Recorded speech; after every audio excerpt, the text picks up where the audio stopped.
La ara-pahamehany vadiny filoham-pirenena ny fanohanana vehivavy amin'ny asa taony. Izay no sogadina amin'ny fambolen-kazo Morenga miisa 3 fototra ao anatin'ny velarantany 10 hektara amin'ny kominy Belalanda. Tafiditra manokana amin'ny fankalazana ny 20 mars izao fambolena zanakazo izao.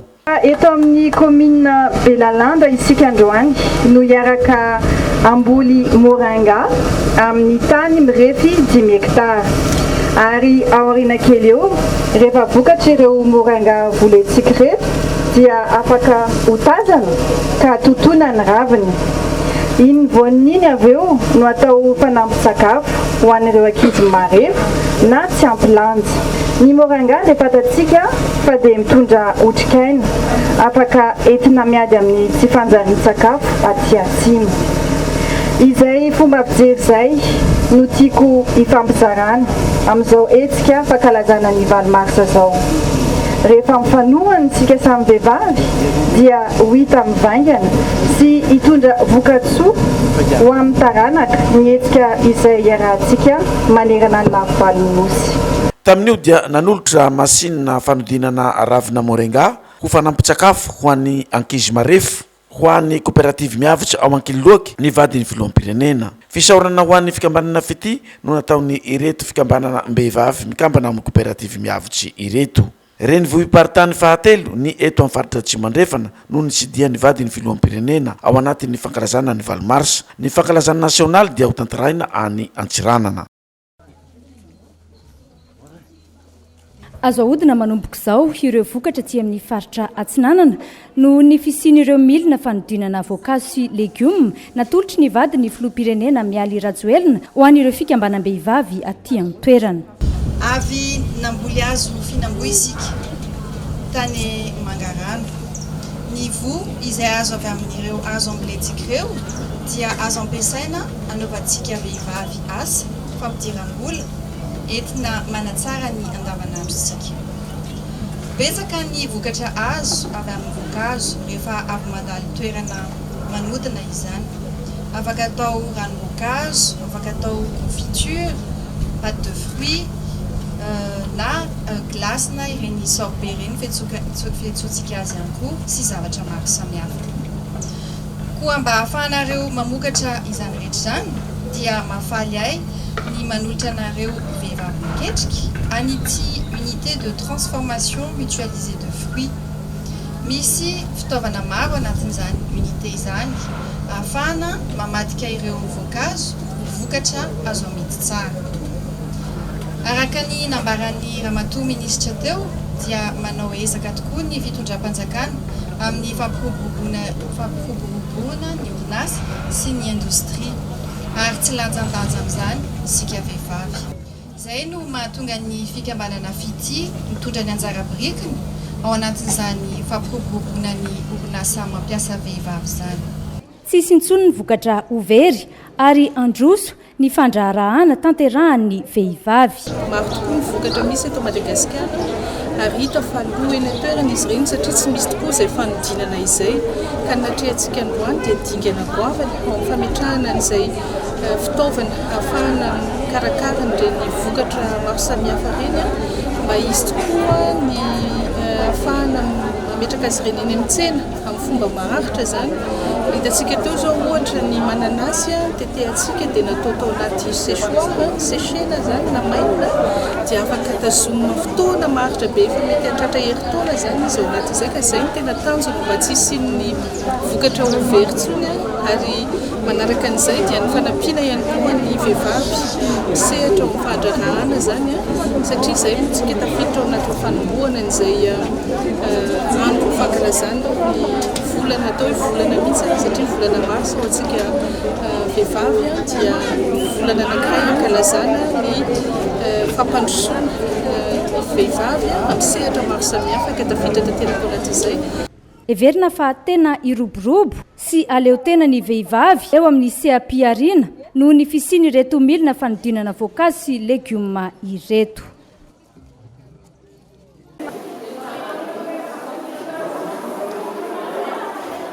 mamokatra asa tanana vita amin'ny rofia ty orinasa Made for a Woman ity. Araka ny anarany dia vehivavy avokoa no miasa ato. Maro amin'izy ireto no efa nisedra herisetra rabatana, ka izany indrindra no antony nametrahana Ramatoa Mialy Rajoelina fiara-miasa hanampiny ireto vehivavy ireto amin'ny alalan'ny fanarahana ara-tsaina sy ara-tsosialy ary amin'ny fampivoarana amin'ny maha-olona. Tsy mena mita amin'ny any ivelany ny asa tanana vita nyreto vehivavy eto ireto. Poketra, satroka, fitafy amin'ny endriny sy ny lokony samihafa, amin'ny kalitao avo lenta izay ahondrana mivantana ny Italia any amin'ireo magazay goavana tato anatin'ireo taona izao. Mbola anampy amin'ny fanofanana arak'asa ny fikambanana fity, ahafahan'ireo vehivavy mivoatra, mampidibola ary ahaleo tena sy anana ny anjara toerana mendrika eo anivon'ny fiarahamonina. Tanjo ny fikambanam-behivavy tsara vintana, ny manala fahasairanana sy ny henatra ireo mpianatra vehivavy efa tonga fahatimbolana no sady miantoka ny fahadiovan'ny vehivavy avy miteraka amin'ny fampiasana silipo-goeta. Namafisy ny ministry ny tontolo iainana sy fampandrosoana lovain-jafy nandritry ny fitsidiany tany antoerana ny hanatsarana sy ny antarana izao fahaiza manao izao.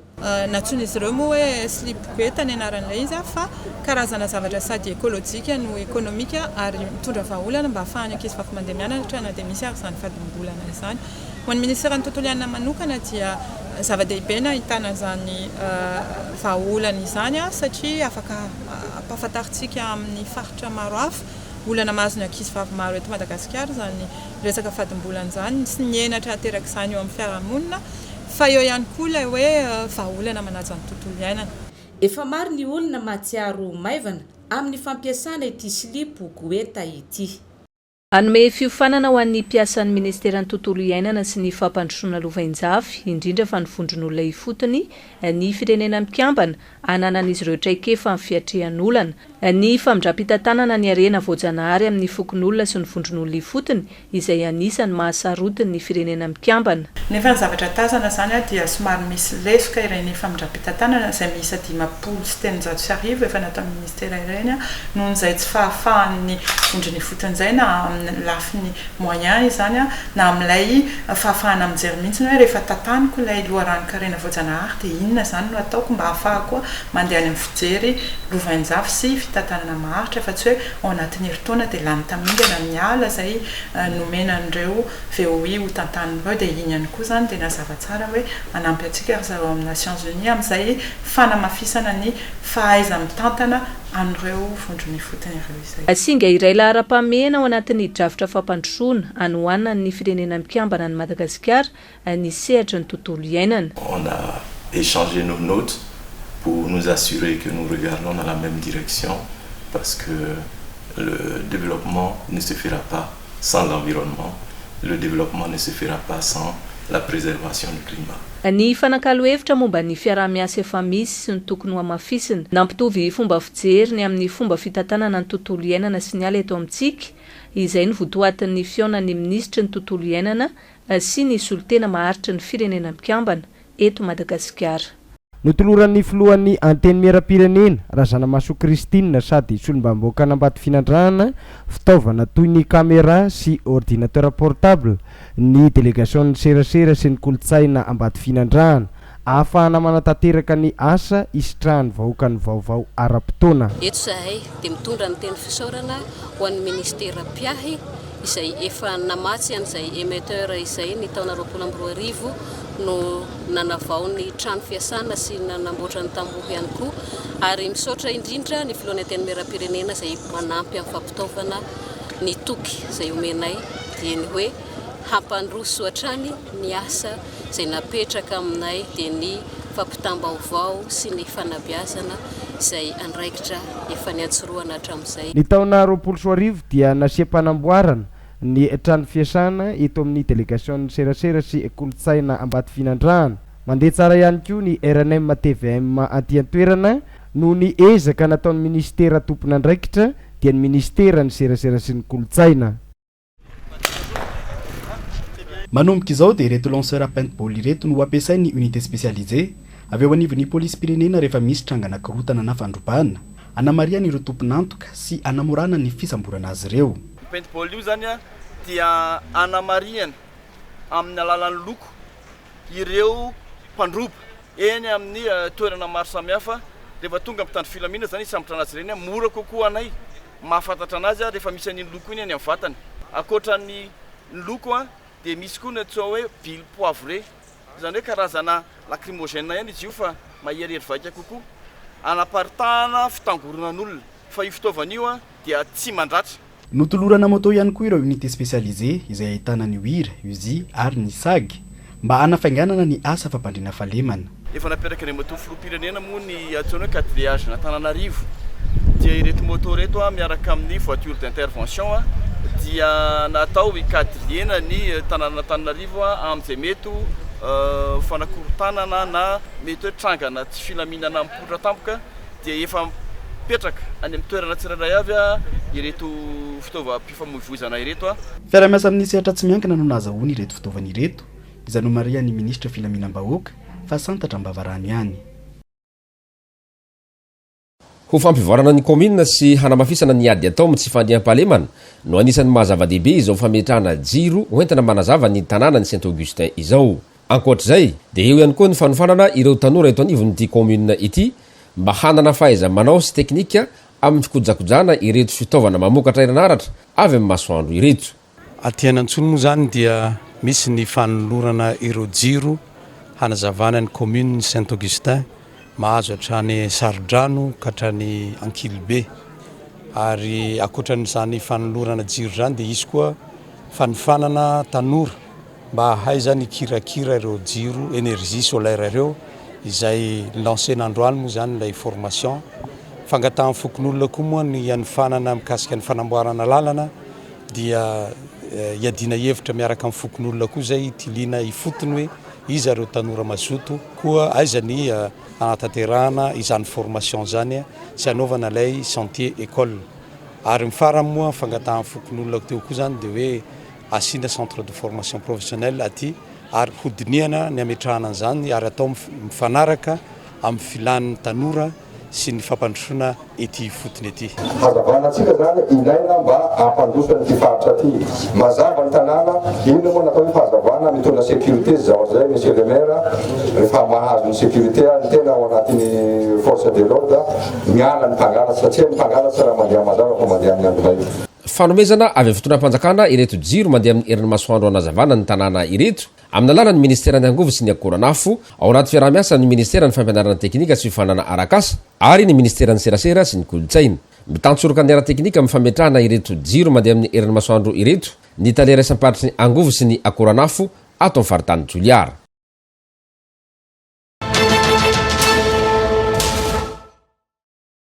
Ho an'izay manana ketrika mahomby amigidra mahomby sy avolenta dia arosoy. Araky ny horonan-tsary nataony tany Genève iny dia niantso famonoana sy fanaovana azalambo amin'ny fianakavian'ny filoham-pirenena i Marc Randrianisa malagasy mipetraka any ivelany ihany. Vao niparitaka tao anaty tambazotra ny serasera Facebook iny horonan-tsary iny dia namoaka filazana fitadiavana azy avy hatrany ny fanjakana malagasy izay toy izao ny voto atin'izany.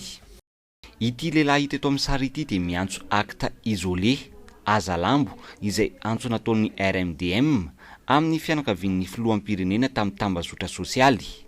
Antsoina isika rehetra izay mahita na mahafantatra ny Marc Randrianisa eto amin'ny sary mba hanome ny mombamomba azy ny adresy na toerana mety ahitana azy eto na koa anantona ny masoivon'ny Madagasikara eto Paris na ao Genève. Antony miantso famonoana sy fanaovana azalambo amin'ny fianakavian'ny filoham-pirenena izy tanaty tambazotra sosialy. Nandeha nidina tany Genève mihitsy nikaroka ny misy ireo vady aman-janaka ny filoham-pirenena izay mandranto fianarana any toerana. Ireo dia eloka enjehan'ny lalàna velona araka ny voalazan'ny fehezan-dalàna famaizana araka ity taratasy filazana fikarohany ty hatrany. ho tonga afaka volana vitsy ireo ambulance telo efa ary fomba tanteraka ho an'ny hôpitaly Achiera mitentina raika amin'ny 700 tapitrisa ariary mahery avy amin'ny gouvernement japonais. Le financement azo tamin'ny japonais io zany dia nafahana nanamaivana izany filan'ny malagasy ray manontolo zany zay tsy mifidy saranga mihitsiny. Ny anazy ny financement dia misy ny atao hoe auditeur privé zay ny japonais no manakarama azy manaramaso ny fampiasam-bola sy ny rehetrarehetra izany tsy atahoranao mihitsy hoe misy mivilafila. Ankoatriny amin'ny sehatry ny fahasalamana io mitentina 5 sy 700 tapitrisa ariary indray ny amin'ny lafin'ny fampianarana. Anangarana lycée vaovao ao amin'ny commune Karaobato district Atsimndrano ho vitaina amin'ny ity taona ity ihany. Ahafahany mampisitraka mpianatra manodidina ny 500 anoany itoya ano fianarana ao anatin'ny toerana izay misy ny commune ihany. Lycée sy salle le izy miaraka amin'ny salle ny prof sy ny proviseur dia ao anatin'izay ihany koa miampy ny fitaovana ao anatin'izany trano zany no nameny ny fanjakana japonais ny commune Karaobato. Mpiara-miombona antoka matanjaka sy maharitra amin'ny fanjakana malagasy Japon raha tsy laza fa tsy ny fanitarana nisy ranatsambony Tomasina fotsiny izay mitentina 2.700 tapitrisa $. Ankoatra izay misy sandrahaka amin'ny lafiny maro ihany koa ireo tetikasa iarahan'ny gouvernement malagasy sy ny gouvernement japonais toy ny amin'ny fahasalamana, ny fanabeazana sy ny fampianarana, ny fambolena, ny fandriam-pahalemana an-dranomasina ary ireo fanampiana samihafa ara-tsakafo sy ny fampidiran-drano eto Madagasikara. Hôpitaly manara-penitra vaovao misy 340 no vitaina amin'ity taona ity manerana nosy. Saika mitoerana lavitra sy sarodalana avokoa ny ankabeazan'izy ireo hoy ny ministry ny fahasalamam-bahoaka. Hamahana olana en'ny fotony fanorenana tobim-pahasalamana manakaiky ny vahoaka. Ao zany hôpitaly ao Antsalova, Ambomasoa, Analalava, Belohandroa, Mandritsara, Mandrikonya, Manandrina, Ankilisato Mahaba, Ivohibe, Tanabo Manampotsy, Vohibato, Vondrozo ary Maintrano. Ny fahavitan'ireo azy ireo dia efa eo an-dalam-pamaranana zany ny hôpitaly manara-penitra rehetra ankoatra ny Antsalova sy Maintrano ary Tanabo Manampotsy. Rehefa vita ireo trano rehetra amin'ny taonty dia tsy maintsy omena fitaovana izy ireo. Dia tsy maintsy fitaina koa ny antsoina hoe aménagement extérieur, fanaovana ny fefy sy ny fanatsarana ny tokotaniny ary ny fampidirana ny jiro sy ny rano ho an'ireo hôpitaly ireo. Hitantsika pirofo amin'reto hôpitaly reto ny fanatanterahana izany velorano fahatimy izany. Okany marary tsisy salasala anatona retobim-pahasalamana avy hatrany raha vantany miandoha ny aretina hisorohana ny fahasahiranana eo anivon'ny fianakaviana hoy ny ministry ny fahasalamam-bahoaka professeur Rakotovao Jean-Louis. Azon'ireo tatsapamokatra sy mpamboly fatarina amin'ny alalan'ny finday na smartphone na manomboka izao ireo tsara ho fantatra momba ny tetiandro mpambolena sy toromarika ara-teknika samihafa manodidina izany amin'ny alalan'ny fidirana amin'ny hotline 321.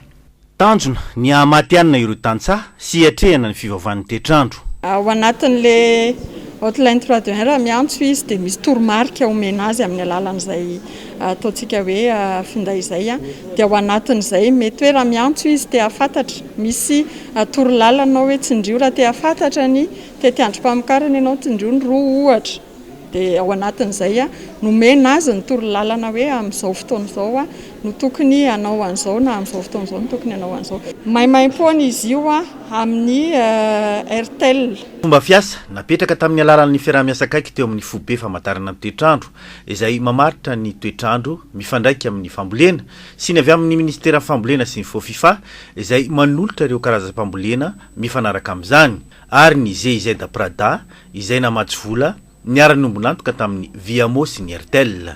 Isan'ny zava-dehibe izay fanomezana ny antota-baovao ho an'ireo mpamokatra ny fotony izay ny azahoana mampita an'izay vaovao izay ao anatin'ny fotoana fohy izay hoe amin'ny alalan'ny finday amin'ny alalan'ny fiantsonan'ilay hotline 321.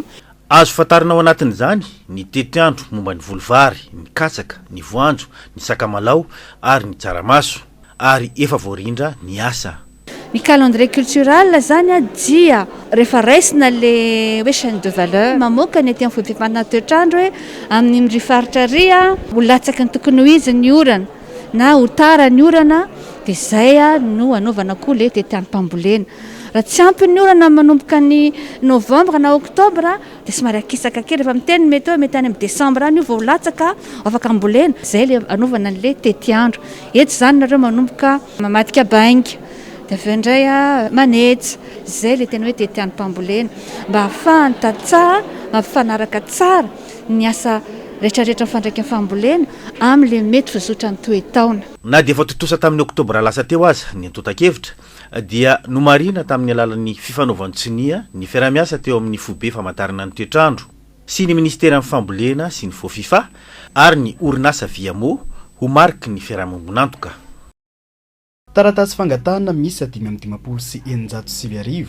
no voarainy teo anivony zandarmaria pirenena ho an'ny faninanany idirana ho mpianatra ho zandary amin'ny andiany fa 770 izay ho tanterahana ny 720 hatramin'ny 20 marsa ho avy zao taoriny sivana natao dia 770 ireo afaka hiatrika ny faninanana manirana ny nosy ka ny 390 amin'ireo ny vehivavy ny 370 kosa ny lehilahy manamafy ihany koa zany ny gendarmerie pirenena fa mety misy olona foana misandoka any aminareo any ka raha misy milaza na mitonona milaza hoe afaka mahatonga kandida anankiray na mpifina anankiray ho afaka izy a dia averina eto fa mpandainga zany olona zany ary mpisandoka zany olona zany a sady very vola ianareo a no tsy ho afaka ny zanakareo a ary mety ho tratra ny fanadiadiana ianareo a ka mety mitarika any amin'ny fampidirana amponja zay zavatra zay mba hiantohana ny fangararan'ny faninanana dia nampanaovana lettre d'engagement avokoa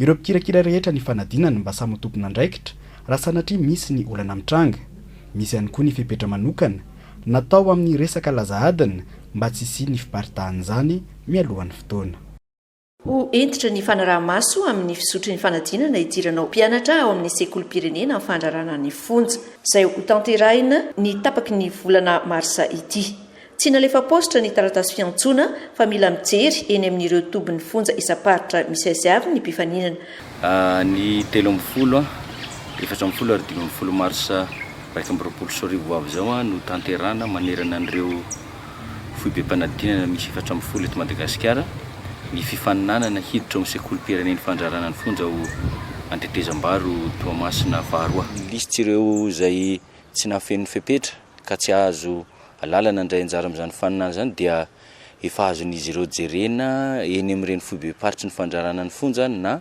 eny amin'ny fonja akaiky ny an'ireo mpifaninana ireo ny taratasy fiantsoana koa dia azon'izy ireo raisina eny amin'ny foibe-paritry ny fandrarana ny fonja satria efa nalefa any avokoa zany rehetrarehetra zany fa tsy amin'ny alalan'ny posta izy io dia ireo mpifaninana zay efa voasoratra anarana tamin'ny taona 2024 nefa tsy tanteraka moa ilay fifaninana tamin'izay fotoana zay sy ny voasoratra anarana tamin'iny taona 2024 iny izay tsy tanteraka ihany koa ilay fifaninanana no ny fisian'ny amena ara-pahasalamana teto. L'ancien président vient d'écoper d'une peine de 3 ans de prison dont un enferme. Voaheloka isazy telo taona Nicolas Sarkozy fampidirana amponja ny herintaona amin'izany. Izay ny didim-pitsarana navoaka noho ny kolokolo sy ny trafic d'influence ny ampangana azy. Ampakatra ny rara amin'ny sehatra ambonimbony kokoa ity filoham-pirenena frantsay taloha ity mba ampianana na anafoanana io sazy io. Mbola hiatrika fitsarana indray izy ny 17 martsa izao